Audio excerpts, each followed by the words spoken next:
Dungeons & Dragons is almost 50 years old. Across all those years, a lot of amazing adventures have been played. And they've been played in many different versions of the game. The current version of the game is called 5th edition, which might lead you to believe that it's the 5th version of D&D. But it's not that simple. There are actually at least 5 different versions of D&D that come before 5th edition, which would make it the 6th version of the game. But the real number is probably 12 or 13, and arguably there are as many as 20 or even more, depending on how you count. Let's take a closer look. But first, I should say that this is not going to be a review video. I'm not going to be doing a detailed look at or analysis of the individual editions. This video would be like 6 hours long if we did that. If you'd be interested in seeing me do that, do let me know in the comments down below. Today, though, we're really just going to be doing an overview. We'll be looking at every individual edition and talking a little bit about how they relate to each other. So after watching this video, if you hear someone talking about OD&D or BECME or the D20 system, you'll know what they're talking about. We're going to start at the beginning. It's 1970 or 1971. A wargamer named Dave Arneson has been running a Napoleonics campaign in his basement in St. Paul, Minnesota. As the story goes, his players come over one night to discover that Dave has prepped something a little different for them to play. They're going to be creating individual characters, and they're going to be delving into the dungeons beneath Castle Blackmore. Dave Arneson has created the world's first role-playing game. A couple years later, Dave Arneson takes this game down to Lake Geneva, Wisconsin, and he runs a session for his friend Gary Gygax. Gygax loves it, and is soon running his own version, with his players delving into the dungeons beneath Castle Greyhawk. Over the next year or so, Gygax and Arneson work together to create a publishable version of the game. They call it Dungeons & Dragons, and it's published in 1974 by Gygax's company, Tactical Studies Rules Incorporated, TSR. Dungeons & Dragons is sold in a box. Originally, this is a mass-produced brown wood-grained box with a cover sheet pasted to it. When this first printing almost immediately sells out, the reprint of the game uses a custom-printed white box. This is why the original edition of D&D is sometimes referred to as the white box. It's also commonly referred to as OD&D, the original Dungeons & Dragons. Inside the box are 3 volumes and a reference sheet. The 3 books are Men and Magic, Monsters and Treasure, and Underworld and Wilderness Adventures. These books would receive various errata in subsequent printings, with the most notable changes being the purging of references to the Lord of the Rings following a lawsuit from the Tolkien estate. In the earliest versions of D&D, halflings were still hobbits and treants were still ents, for example. 1977 is when things get complicated. Gygax wanted to create a new version of the game. He was going to call it Advanced Dungeons & Dragons. There were many reasons why Gygax wanted this new version of the game, but one of them was that he could claim that Advanced Dungeons & Dragons was a different game from Dungeons & Dragons, which would mean that he wouldn't have to pay Arneson the royalties that Arneson was due under the contract that Arneson had signed selling TSR the rights to the game. More on Advanced Dungeons & Dragons in a minute.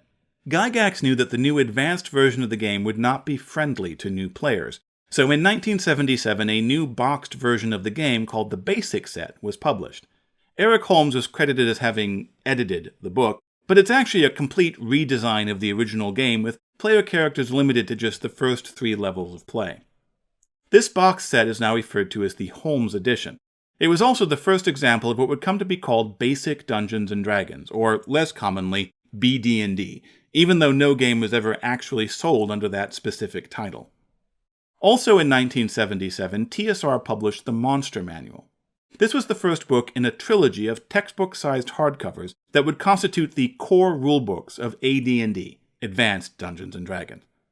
Why publish the Monster Manual before you've published the actual rules for playing the game? Well, the Monster Manual could be used with the existing OD&D rules, so it could be immediately sold to everyone playing the original game. You may recall that at this point Gygax was simultaneously claiming that this was a completely different game so that he wouldn't have to pay Arneson. In any case, the Monster Manual was followed in 1978 by the Player's Handbook, and in 1979 by the Dungeon Master's Guide. These 3 books correlated to the original pamphlets in the OD&D box set. Men and Magic had become the Player's Handbook, or PHB. Underworld and Wilderness Adventures had become the Dungeon Master's Guide, or DMG, and Monsters and Treasure had become the Monster Manual, although treasure was actually found in the DMG now. But each of these books was over 10 times longer than what had come before. Arneson, meanwhile, had been told that he was no longer going to be paid royalties. This won't exactly come as a shock, but Arneson sued. And Arneson won. Because of course he did. It's been long reported that one of the outcomes of this lawsuit was that TSR was required to keep the basic version of the game in print and pay Arneson his full royalties for it, in addition to paying him a reduced royalty rate on the core AD&D rulebooks. It's unclear if this is actually true, but either way, the game essentially split into two separate games. The Advanced Dungeons & Dragons game, AD&D, would continue to be published as a trio of hardcover books. A basic version of the game, simply under the name Dungeons & Dragons, would be published in a series of boxed sets. Let's follow the basic version of the game to start with. In 1977, the Holmes Basic Set was published. In 1981, a completely revised basic rulebook and a brand new expert rulebook would be released as two separate box sets, each containing a single rulebook. Tom Moldvay is credited for editing the basic set, while David Cook and Steve Marsh are credited for editing the expert set. I'm not entirely clear why Tom Moldvay is usually the only guy who gets credit for this version of the game, but he is. And so this 1981 version of D&D is often called the Moldvay edition. It's also referred to as the BX edition, B for basic and X for expert. In 1983, the basic set was once again completely revised, this time by Frank Mentzer. If you hear someone talking about Redbox D&D, this is most likely what they're talking about, although it can be a little confusing because the Moldvay basic set was also red. Mentzer would go on to design 4 more boxed sets: the Expert Rules, Companion Rules, Master Rules, and Immortal Rules. Referred to as BECMI, B for Basic, E for Expert, C for Companion, M for Master, and I for Immortal, these box sets all featured iconic cover art by Larry Elmore. With the exception of the Expert Rules, each box set contained 2 volumes, one for the players and one for the Dungeon Master. 8 years later, in 1991, these box sets were discontinued, and a single-volume hardback which collected the BECMI rules with minimal alteration was published as the Rules Cyclopedia. The Rules Cyclopedia, however, lacked the rules for Immortal characters, which were published separately in a new form as the Wrath of the Immortals boxed set. In addition, from 1991, when the Rules Cyclopedia was published, until 1999, a total of 5 different basic sets were produced under the names the Dungeons & Dragons game or the Classic Dungeons & Dragons game. The most distinct of these was probably the very large black box edition. They all differed from each other in various ways, but all of them were designed as teasers or primers for the Rules Cyclopedia version of the game and were not truly distinct iterations of the rules. At this point, for reasons we'll see in a minute, the basic D&D game comes to an end. So let's go back to 1979 and follow the evolution of Advanced Dungeons & Dragons.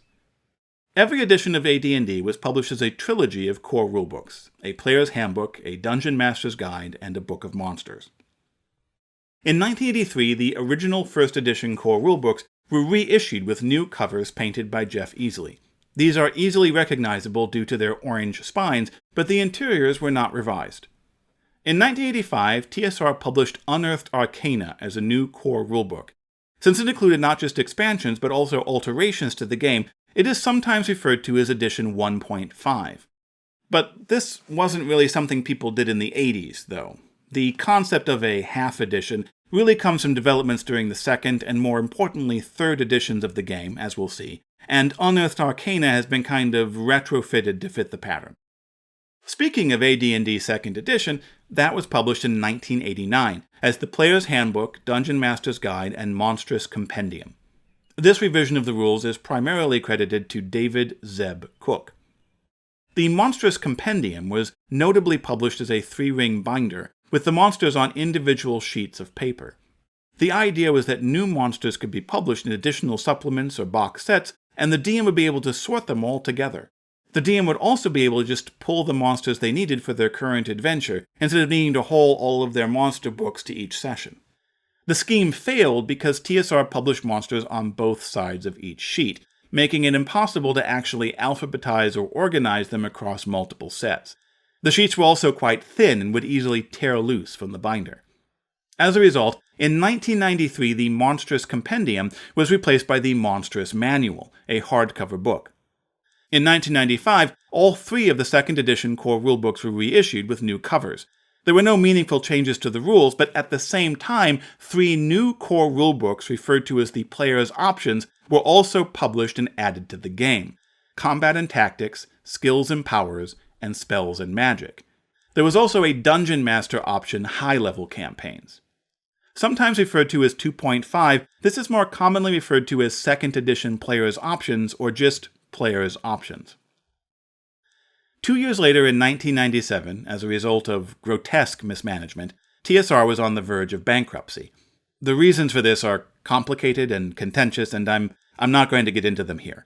The important part is that Wizards of the Coast, the publishers of Magic the Gathering, purchased the company lock, stock, and barrel, essentially saving D&D as we know it.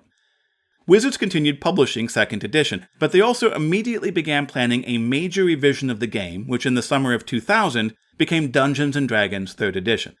Designed by Monty Cook, Jonathan Tweet, and Skip Williams, the game dropped the Advanced moniker, but obviously continued AD&D's edition numbering.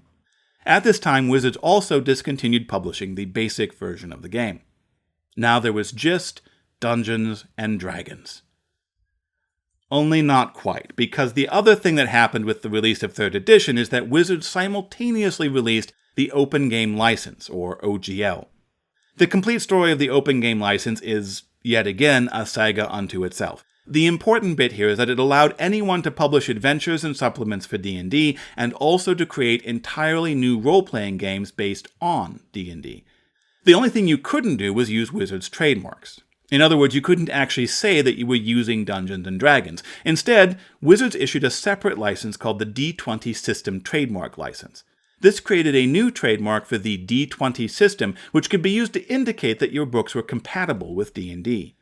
So, more or less, the D20 system was the same thing as D&D 3rd edition, with a heaping spoonful of minor but important legal exceptions. Things seem to have gotten complicated again. To keep things as simple as possible, we're going to focus on just 3 key consequences of the OGL and the D20 trademark license. First, by 2003, the corporate culture at Wizards of the Coast had shifted, and they were no longer really interested in the OGL as a business model. To cope with the unexpected market realities of the OGL, Wizards felt there was a need to reboot their 3rd edition line of supplements. They did that by releasing a new edition of the game, Dungeons & Dragons version 3.5, designed by a revision team of Rich Baker, Andy Collins, David Noonan, Rich Redman, and Skip Williams. Initially promised to be completely compatible with the older 3.0 products, when 3.5 was released, Wizards immediately promoted it as being completely incompatible, allowing them to re-release their softcover black and white supplements as full-color hardcovers at a higher price point. The second consequence of the Open Gaming License was the old-school renaissance. By opening the rules for 3rd edition, the OGL had made third-party support for D&D a mainstream element of the hobby, and also made it possible to reverse-engineer previous editions of the game. Fans of those older editions were now able to support them with new adventures and campaign settings. And they did. They also created what we call retro clones, reconstructed versions of the old core rulebooks so that new players would be able to discover and play these old editions. There are now dozens, possibly hundreds, of these retro clones, many of them virtually indistinguishable from the version of D&D they seek to emulate. I am not going to attempt to enumerate them here. Although they are an important and ongoing part of the legacy of Dungeons & Dragons, they are not official versions of the game. In any case, talking about all of them would probably be a whole video all by itself. The third consequence of the OGL were the 3rd edition spin-off games, versions of D&D that had been tweaked in slight ways. For example, Malhavoc Press, a third-party company owned by Monty Cook, the co-designer of 3rd edition, published several of these, including Cook's own Arcana Unearthed and Mike Mills's Iron Heroes. As part of their OGL strategy, Wizards had also licensed out other parts of their D&D IP. For example, Margaret Weis Productions was publishing Dragonlance during this time, White Wolf was publishing Ravenloft, and so forth. One of these companies was Paizo Publishing, which was actually founded in 2002 specifically to take over publication of the Dragon and Dungeon magazines which had previously been published by TSR and Wizards. In 2008, as 3rd edition came to an end, Wizards ended all of these licenses and completely abandoned the OGL. This was significant because Paizo still had the subscriber lists from the magazines and a tremendous amount of goodwill in the community. In order to continue existing as a company, they released the Pathfinder role-playing game. Pathfinder was essentially a new version of D&D 3rd edition, and it deserves special mention because of its massive success, even outselling the official version of D&D for a while. This success was significantly influenced by the direction which Wizards of the Coast had chosen to take with the 4th edition of Dungeons & Dragons, designed by Rob Heinsu, Andy Collins, James Wyatt, Bill Slavicsek, and Mike Mearls, and once again released as the core trilogy of A Player's Handbook, Dungeon Master's Guide, and Monster Manual in 2008. Regardless of players' opinions of the game itself, everyone agreed that 4th edition was a radical departure from the versions of D&D which had come before it. This was driven at least in part by Wizards' desire to get rid of the OGL. The Open Gaming license could not be cancelled, and as we've seen, it unlocked all existing versions of the game for third-party publishers. So the only way to get rid of it was to publish a completely different game under the Dungeons & Dragons name. Which is what they did. Coupled with extremely bad marketing, the fan-alienating decision to cancel popular licenses, and Paizo's ability to publish and support an alternative for players who preferred to stick with 3rd edition, the radically different 4th edition was a catastrophic failure. Wizards' marketing team had also seen that core rulebooks sold more than other D&D books, and so they decided to market virtually every 4th edition book as a core book. Whereas the label of core had once indicated the essential books needed to play the game, which is why they sold more, it was now impossible for a new player looking at a shelf full of D&D core books to have any idea what they needed to buy to actually start playing the game. Therefore, just 2 years after 4th edition was released, Wizards attempted to reboot D&D once again, with D&D Essentials. The Essentials were 10 different products marketed as the essential things for new D&D players to buy. They consisted of a new starter set that used the cover art from the 1983 basic set, along with the Rules Compendium, Heroes of the Fallen Lands, Heroes of the Forgotten Kingdoms, a D&D dice set, the Dungeon Master's Kit, the Monster Vault, and 3 separate Dungeon Tiles Masters sets, one for the city, one for the dungeon, and one for the wilderness. Although the whole product line was marketed as the things you need to buy to play D&D, the reality was slightly more complicated. To have a fully playable game, you only really needed to buy the Rules Compendium, at least one of the 2 Heroes books, the Dungeon Master's Kit, and the Monster Vault. Now, there were 2 goals publicly stated by Wizards of the Coast for releasing D&D Essentials.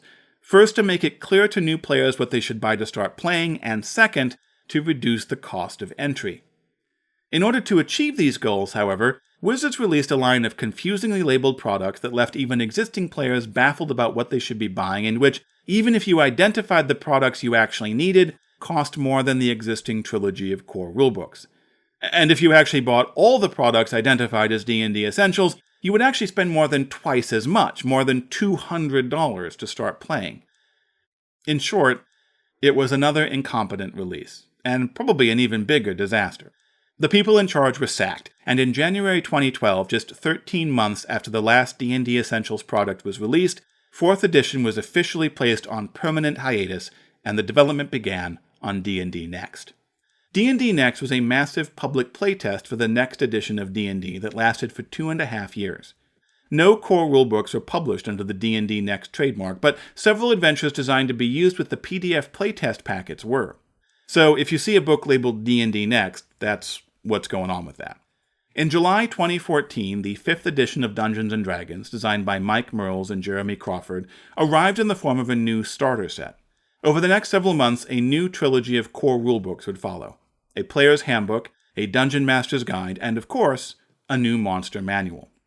As I film this video, it is now 7 years later, and 5th edition remains the current version of the game, making it either the 3rd or 4th longest lasting edition of D&D, depending on how you count. Before I end the video, though, there are actually a couple more things I should mention, just for the sake of completeness. Earlier I'd mentioned several introductory box sets that had been published as teasers or primers for various full editions of the game, most notably the series of basic sets produced in the 90s. Over the years, though, there have actually been several more of these that have been released. In addition to the aforementioned basic sets, these include the 1994 AD&D First Quest box set, which included a CD with pre-recorded audio tracks. The 1995 Introduction to the Advanced Dungeons & Dragons game and the 1996 AD&D Complete Starter Set both repackaged and revised the First Quest material into new box sets. After acquiring TSR, Wizards would then publish a Dungeons & Dragons adventure game as another second edition starter set. A couple years later, there was another D&D adventure game, which served as an introduction for 3rd edition. For 3.5, there were 2 Dungeons & Dragons basic games, a Black Dragon edition in 2004, and an almost completely different Blue Dragon edition in 2006. In 2007, there was the D&D Player's Kit. D&D 4th edition also had a role-playing game starter set, which should not be confused with the 2010 D&D starter set released as part of the D&D Essentials line. Finally, 5th edition has seen the release of both the initial starter set in 2014 and also an Essentials kit in 2019, both of which remain in print today. 2019 also saw the release of a different D&D starter set with branding and content from Netflix's Stranger Things, as well as Dungeons & Dragons vs. Rick and Morty. I should also mention the 1998 Advanced Dungeons & Dragons 2nd Edition Core Rules 2.0 CD-ROM, which, to my knowledge, is the last and most definitive version of AD&D 2nd Edition published. In recent years, Wizards also released premium edition reprints of OD&D 1st Edition, 2nd Edition, and 3.5. And that, as far as I know, is every edition of Dungeons & Dragons. So, how many editions are there? Well, as I said at the beginning of the video, that really depends on how you count. My personal count is 12. OD&D, Holmes D&D, Moldvay D&D, BECME, AD&D 1st Edition, AD&D 2nd Edition, AD&D 2nd Edition Player's Options, D&D 3rd Edition, D&D 3.5, D&D 4th Edition, D&D 4th Edition Essentials, and D&D 5th Edition. But you could also make a case for just 8, OD&D, Holmes, Moldvay, BECME, AD&D, 3rd Edition, 4th Edition, 5th Edition. But if you counted every distinct version of the game we've looked at today, I believe one could safely say there are 35 different versions of D&D. And no, I'm not going to list them again. Every one of these games was someone's first Dungeons & Dragons. For most, it was also their first experience with the wonderful and unique world of role-playing games. Which one was yours? Let us know in the comments down below.